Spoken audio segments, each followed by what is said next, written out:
नववर्ष की आप सभी को, आपके परिवार को हार्दिक शुभकामनाएं। और इस वर्ष में आपको वो सभी सफलताएं मिले जिनकी आप आस लगाकर बैठे हो, लेकिन ये सभी तभी संभव है जब आप कठिन परिश्रम करोगे। तो आप परिश्रम में लगे रहो, प्रयासरत रहो, आपको हर सफलताएं मिलना तय है। आप सभी का स्वागत है आपके अपने YouTube channel unique study point पर। मैं हूं सुरेंद्र कुमार काला और अपने जो टॉपिक चल रहा था एनटीपीसी के पेपर सॉल्यूशन, जिसको हम आगे बढ़ा रहे हैं। तो देखो, ये आज का पेपर है आरआरबी एनटीपीसी स्टेज फर्स्ट 30/3/2016 का शिफ्ट 1 का।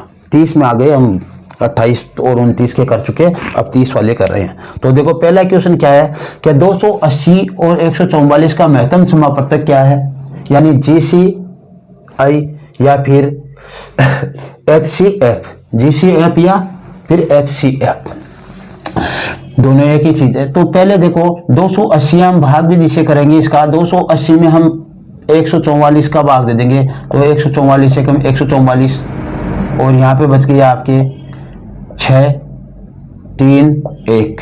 फिर इसका भाग दे देंगे हम 144 में, 136 से कम 136, 14 में से देखो ये 8 और ये 8 ही बच गई, तो 8 का भाग दे देंगे 136 में, 8 एकम 8 और बच गया यहाँ पे 5, 8 7 56, पूरी बार भाग चला गया आपका यहाँ पे।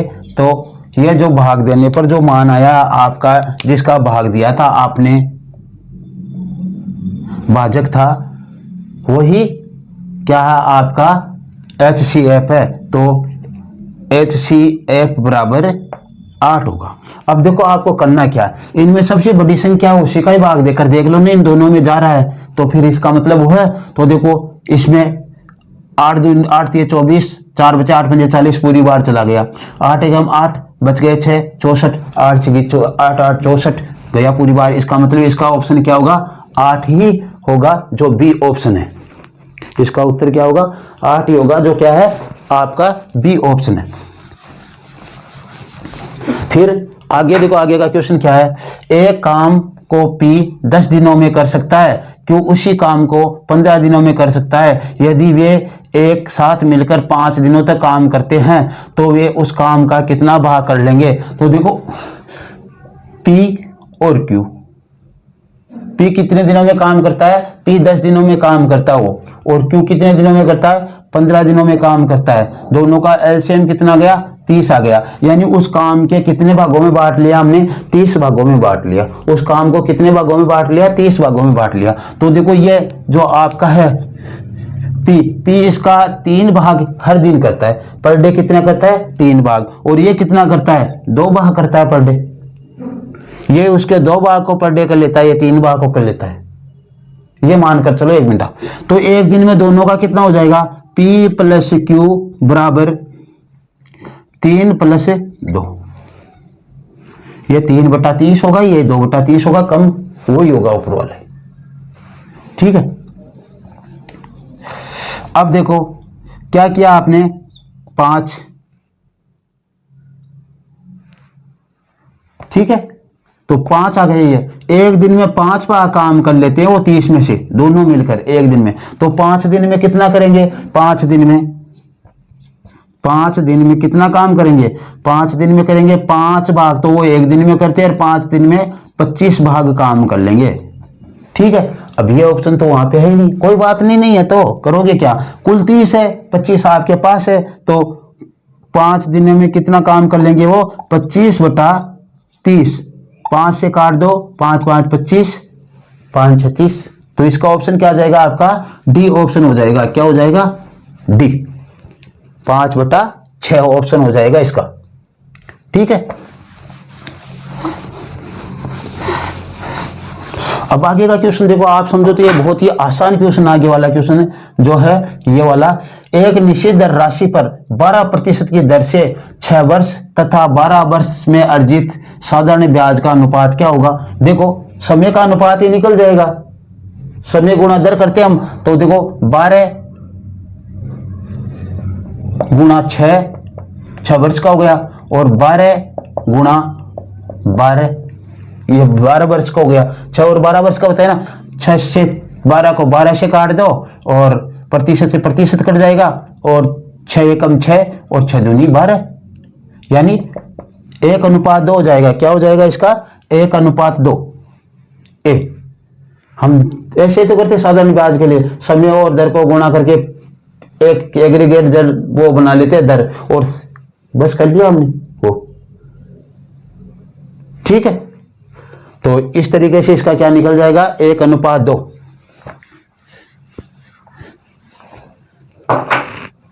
फिर क्या है देखो, अपना क्वेश्चन कर रहे हैं 4 नंबर।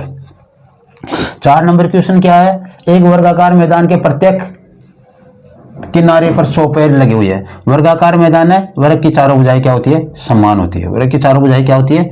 समान होती है। तो ये समान मानना आप। प्रत्येक पर क्या लगे हुए हैं? 100 पौधे लगे हुए हैं। ठीक है, तो कुल पौधे कितने लगेंगे चारों किनारों पर? तो देखो यहाँ पे जो पेड़ आ गया वो इसमें भी काउंटिंग आ गया है, इधर भी हो गया और इधर भी आ गया। ठीक है, यानी एक पंक्ति में एक कम हो रहा है, एक पंक्ति में एक कम हो रहा है। तो क्या हो जाएगा? कुल पौधे क्या हो जाएगा? देखो 100 - 1 गुणा कुल किनार कितनी है? 4, तो कितनी हो गई? 99 गुणा 4, या इसको डायरेक्ट गुणा करोगे आप तो 400 - 4 हो जाएंगे और 396 पौधे हो जाएंगे। तो उसके वर्गाकार मैदान पर कितने पौधे लगेंगे?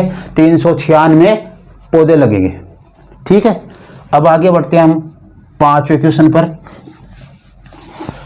5वां क्वेश्चन है अपना, कह रहा है एक दुकानदार ने 10 पेंसिल के डिब्बे 100 रुपये प्रति डिब्बे की दर से खरीदे, यानी 10 पेंसिल के डिब्बे है 100 रुपये, तो इसका क्रय मूल्य हो जाएगा अपना 10 गुणा 100 बराबर 1000 रुपये। क्या हो गया? इसका क्रय मूल्य होगा। क्या हो गया? 1000 रुपये क्रय मूल्य हो गया। फिर क्या करना आगे? और प्रत्येक पेंसिल को 12% के लाभ से बेच दी, उसका कुल विक्रय मूल्य कितना होगा? तो देखो क्रय मूल्य तो ये है, 12% लाभ से बिकेगी, इस पूरे पर ही 12% लाभ निकाल लो, तो विक्रय मूल्य क्या हो जाएगा? विक्रय मूल्य बराबर 1000 गुणा 112/100 हो गया, सीधा विक्रय मूल्य आ जाएगा। 2 0 से 2 0 काट दो, 112 के आगे 0 रख दो, तो 1120 रुपये। और 1120 रुपये जो ऑप्शन है वो आपका है बी। और इसमें जो अपना ऑप्शन आया था सी आया था 396 पौधे। अब करते हैं हम 6 नंबर का क्वेश्चन। 6 नंबर का क्वेश्चन है कि कोस थीटा बराबर हमारे पास क्या है? कोस थीटा बराबर 4/5 है। अब ध्यान देना, मैं एक त्रिभुज बनाता हूं, समकोण त्रिभुज है ये, क्योंकि समकोण त्रिभुज में लागू होते हैं। तो ये क्या हो गया? आधार बटा कर्ण, आधार बटा कर्ण, क्यों? Base upon hypotenuse. तो आधार बटा कर्ण, आधार इसका कितना है? 4 और कर्ण इसका कितना है? 5, तो लंब इसका कितना हो जाएगा भाई? 3 हो जाएगा। 3 4 5 होगा ना, तो 4 और 5 दे दिया तो 3 हो जाएगा, निकालने की आपको आवश्यकता ही नहीं है। अब वो पूछ क्या रहा है? वो देखो, वो कह रहा है sec theta plus cosec theta का मान निकालना है। तो सेक थीटा का होता है कर्ण बटा आधार, तो 5/4 कर्ण बटा आधार। इसका होता है कर्ण बटा लंब 5/3। ठीक है, अब इनको करेंगे तो देखो 12 इनका एलसीएम आएगा 12, तो ये 3 बार गया तो ये हो गया 15 प्लस ये 4 बार तो 20 बराबर 35/12।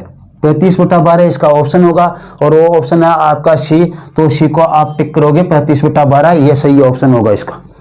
ठीक है, अब आगे बढ़ते हैं हम। आगे का क्वेश्चन अपना है 7वां क्वेश्चन करेंगे। तो वो है कह रहा है 11 7 10 13 और 9, यह हमें ज्ञात करना है। इसका क्या ज्ञात करना है? मानक विचलन ज्ञात करना है। पहले भी हमने पिछले पेपर में एक ऐसा क्वेश्चन किया था, तो देखो करते हैं इसमें भी। तो देखो क्या करना है, देखो हमारे को इनको पहले सबसे पहले तो इसका माध्य निकालना है, और माध्य को हम क्या ले रहे हैं? एक का नाम दे रहे हैं ए बराबर। तो 11 सभी का टोटल करना है और जितनी संख्या है उतनी संख्याओं का इसमें क्या देना है, भाग देना है। क्या करना है, पहले तो सभी संख्याओं को जोड़ना है और कितनी संख्या है उस संख्या का भाग देना है। इन सभी को जोड़ दिया, 5 संख्या है, 5 का भाग दे दिया। अब टोटल करेंगे तो देखो कितने आएंगे, 22, 20, 30 और 50। 50 बेटा कितना गया, 5 और बराबर कितना गया, 10। आपका एक का मान कितना गया, एक का मान 10 आ गया। अब हमें क्या करनी है, सारणी बनानी है। वही था सारणी पहले वाली।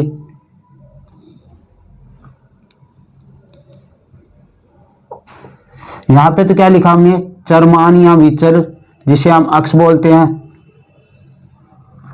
यहां पे हमने क्या लिखा, क्या लिखा था यहां पे बारंबारता लिखी थी। यहाँ पे क्या लिखी थी, बारंबारता लिखी थी। बारंबारता आपकी बार है नहीं तो छोड़ दो, हम यहाँ पे डी का मान निकालेंगे। और जब बारंबारता एफ ही नहीं तो इसे गुणा किससे करेंगे, सीधा डी स्क्वायर निकाल लेंगे। ठीक है, अब देखो मान रखेंगे हम इसमें, सबसे छोटी 9, फिर 10, फिर सबसे छोटा 7 है, 7, 9, 10,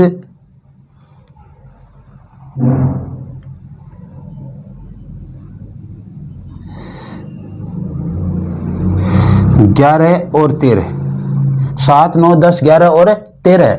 अब देखो डी का मान हमें निकालना है, तो डी का मान कैसे निकालेंगे, डी का सूत्र क्या होता है, डी बराबर होता है x माइनस ए, और ए का मान क्या आपके पास 10 है। तो 7 में से 10 गए तो माइनस के 3, 9 में से 10 गए तो माइनस का 1, 10 में से 10 गया 0, 11 में से 10 गया 1 और 13 में से 10 गया 3। अब क्या करना है, इसका स्क्वायर करना है। देखो एफ कैसे नहीं आया, एफ इसलिए नहीं आया क्योंकि सभी संख्याएं एक एक बार है, 9 भी एक बार है, 13 भी एक बार, 10 भी एक बार, 7 भी एक बार, 11 भी एक बार, तो एफ आया कहां से, मतलब ही नहीं, कोई एक एक से गुणा होगी वही संख्या आ जाएगी, फिर क्यों हम बढ़ाए फालतू में। ठीक है, अब इसका देखो वर्ग करेंगे हम, तो इसका वर्ग करने पर क्या हो जाएगा, 9 हो जाएगा प्लस का 1 हो जाएगा प्लस का और 1 और 9, और ये शून्य का वर्ग तो शून्य ही होता है। ठीक है, शून्य का वर्ग तो शून्य होता है। अब देखो हमारे पास यहाँ पे हमने क्या किया था, सिग्मा एफ डी स्क्वायर, लेकिन यहाँ पे सिग्मा एफ डी स्क्वायर नहीं, सिग्मा डी स्क्वायर ही हो जाएगा क्योंकि एफ है नहीं। तो 10 और 10 20 हो गए, 10 और 10 क्या हो गया 20, और यहाँ पे क्या हो जाएगा सिग्मा एन, यहाँ पे एन ही आ जाएगा, और एन कितना है 5 है, केवल एन ही आएगा। क्या आएगा, क्योंकि सिग्मा एफ करना था, सिग्मा एफ तो हमारे पास है नहीं, इसलिए हमने क्या किया 5, और वैसे भी सभी एक एक बार है तो जोड़ेंगे तो क्या आएगा 5 ही आएगा। अब देखो हम मानक विचलन करते हैं, मानक विचलन, मानक विचलन का सूत्र यहाँ पे क्या हो जाएगा, sigma D square upon N और ये वर्गमूल, तो क्या हो गया 20/5 और ये वर्गमूल, और कितनी बार गया 4 बार गया, इसको काटने में 4 और क्या हो जाएगा 2, तो इसका मानक विचलन हमारे पास कितना प्राप्त हुआ 2 प्राप्त हुआ। मानक विचलन कितना है 2 बी। ठीक है, अब हम आगे बढ़ेंगे। आगे का क्वेश्चन है अपना 8वां क्वेश्चन। 8वां क्वेश्चन है, कार बी कार ए से दोगुनी गति से दौड़ रही है, बी कार ए से दोगुनी गति से दौड़ रही है। यदि कार ए 1.5 घंटे में 90 किमी की दूरी तय करती है तो कार बी की गति कितनी होगी। देखो क्या कह रहा है, ए अनुपात बी, इनकी चाल का अनुपात करें तो बी ए से दुगनी गति से दौड़ रही है, कोई दिक्कत नहीं। अब हमें क्या निकालना है, अब हमें सिर्फ क्या निकालना है, हमें सिर्फ चाल ही निकालनी है। तो एक की चाल है, एक की चाल ही आ गई क्योंकि समय एक के लिए दिया गया है, तो 90 बटा कितना हो गया 1 से ही 1/2 का मान होता है 3/2, 3 नीचे आ जाएगा और 2 ऊपर चला जाएगा। ये कितनी बार कटेगा 30 बार कट जाएगा, और 30 को 2 से गुना करने पर 60 किलोमीटर पर घंटा आ गई। 60 किलोमीटर पर घंटा किसकी चाल आ गई, एक की चाल आ गई, क्योंकि एक के लिए दिया है इसने सब कुछ हो। ठीक है, और ए अनुपात बी 2 था, वो है 1/2। तो देखो क्या ए का मान कितना प्राप्त हुआ 60 किमी पर हावर, तो 2 का कितना हो जाएगा, उसे 60 से गुणा कर दो तो कितना हो जाएगा 120 किमी पर हावर। तो बी की चाल क्या है, 120 किमी पर हावर है, जो आपके डी ऑप्शन में दी गई है। तो इसका हो जाएगा आपका ऑप्शन डी। अब देखो आगे बढ़ते हैं हम। आगे का क्वेश्चन है अपना 9वां नंबर का क्वेश्चन। एक दर्जन केले का मूल्य 5 रुपए है, एक दर्जन संतरों का मूल्य 75 रुपए है, तो 100 दर्जन केले का मूल्य कितना। जब एक ही दर्जन का दिया गया है तो हमें एक दर्जन, इसको रख लो, देखो मैं सीधा ही आ जाएगा ये क्वेश्चन। 5 गुना एक दर्जन का मान दिया गया, हमें निकालना है कितने का, 100 दर्जन। 100 का मतलब होता है 1 सही 1/4, और इसको बदलेंगे तो 5/4, तो 5/4। ये तो संतरों का मूल्य हो गया 100 दर्जन का, उसका केलों का। ठीक है, पहले केले ना, पहले केले, तो ये तो केले हो गए अपने और ये आ गए आपके आगे संतरे। तो संतरों का क्या करना है, संतरों का करना है 3/4 का। एक दर्जन का कितना है, एक दर्जन का 75 रुपए है, एक दर्जन का 75 रुपए है, तो 3/4 का क्या हो जाएगा, 3/4 से गुना ही कर दो, आ जाएगा वही। भाई एक दर्जन का है, फिर निकालते उतने से उसे गुणा करते। एक आदमी के पास 5 रुपए है, तो 4 आदमियों के पास कितने रुपए होंगे, तो 4 को 5 से गुणा करके 20 रुपए निकाल देते। ये कह रहा है एक एक दर्जन दे रखी है दोनों में, तो जितना का पूछा उसी से उसे गुणा कर दो, अपने पास मूल्य आ जाएगा। ये क्या हो गया आपके पास 25/4, और ये क्या हो गया आपके पास 225, 225/4। दोनों को जोड़ेंगे तो 4 एलसीएम आ गया, तो 25 प्लस 225 जोड़ेंगे तो कितना आएगा, 250/4। और अब इसको 6 बार, 6 चौक 24, बच गए 1, तो 4 दूनी 8, फिर बचा 2, 4 पंजे 20, कितना हो गया 62 रुपये 50 पैसे। तो 62 रुपये 50 पैसे जहां पे दे रखा है वही ऑप्शन आपका ए सही है।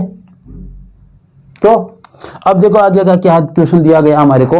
आगे का क्वेश्चन जो 10वां क्वेश्चन है, वो मैंने बीच में एक क्वेश्चन छोड़ दिया क्योंकि वो काफी जगह कवर कर रहा था, तो मैंने सोचा अगले पार्ट में जब हम कर रहे हैं, जस्ट इसके बाद में अभी, तो उसमें वो क्वेश्चन उतार लेंगे। 3 क्वेश्चन उसके एक साथ है, ग्राफ का क्वेश्चन है इस तरीके से, तो इसलिए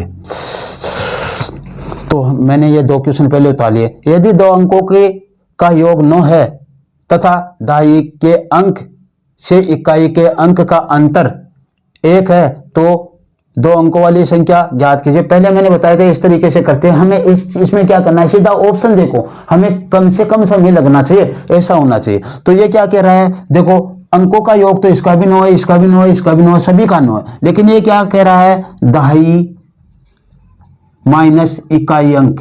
दहाई का अंक का इकाई के अंक से अंतर कितना है, 1 है। अब दहाई का अंक तो ये होगा, इकाई का अंक ये होगा, ठीक है। तो इनका अंतर देखो, दहाई में से इकाई घटाएंगे तो -1 आएगा, गलत है। यहाँ पे देखो दहाई में से इकाई घटाएंगे तो 2 आएंगे, गलत है। यहाँ पे देखो दहाई में से इकाई घटाएंगे तो 5 आएगा, गलत है। और यहाँ पे देखो ये दहाई और ये इकाई का अंक, इसमें 5 में से 4 घटाएंगे तो 1 आएगा, तो इसका ऑप्शन यही होगा। बस सीधा करना आपको, ये ज्यादा समय नहीं लेना इसमें, ठीक है। हम क्वेश्चन करें 11वां। क्या कह रहा है, क्यों ने एक मैच 13,500 रुपए में खरीदी और 11,000 रुपए में बेच दी, तो उसका हानि प्रतिशत ज्ञात कीजिए। तो सीधा हम हानि निकाल लेते हैं। हानि बराबर क्रय मूल्य माइनस विक्रय मूल्य, और क्रय मूल्य इसका 13,500 माइनस विक्रय मूल्य 11,000, तो कितना गया 2,500 रुपए आ गए। अब हम सीधे यहाँ पे हानि प्रतिशत का मतलब हानि ऊपर रखो, 2500 रुपये ऊपर रख दो, और जो क्रय मूल्य है वो नीचे रख दो, गुणा 100।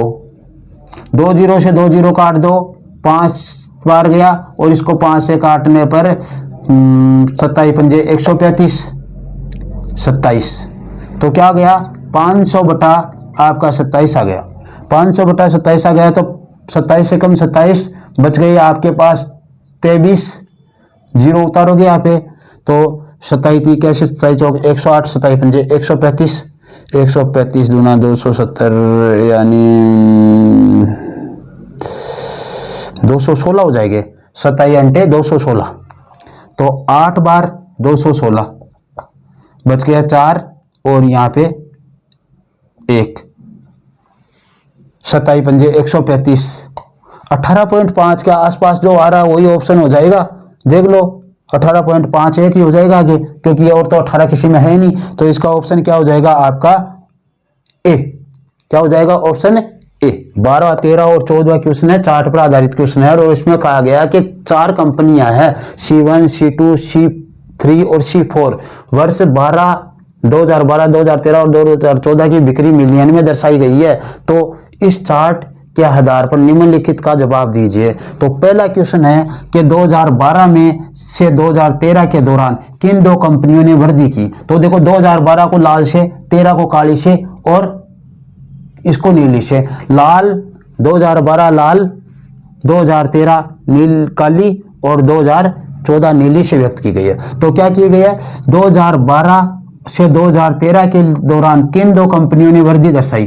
तो देखिए C1 देखिए 2012 लाल वाली से कम हो गई है, तो वृद्धि कहाँ हो गई, ये तो कम हो गई देखो 2013 में। ठीक है, ये भी देखो 2013 में कम हो गई, क्योंकि हमें वृद्धि देखनी है तो लाल और काली तो देखनी है। तो इसमें देखो C3 वृद्धि दर्शा रही है एक तो, और एक C4। तो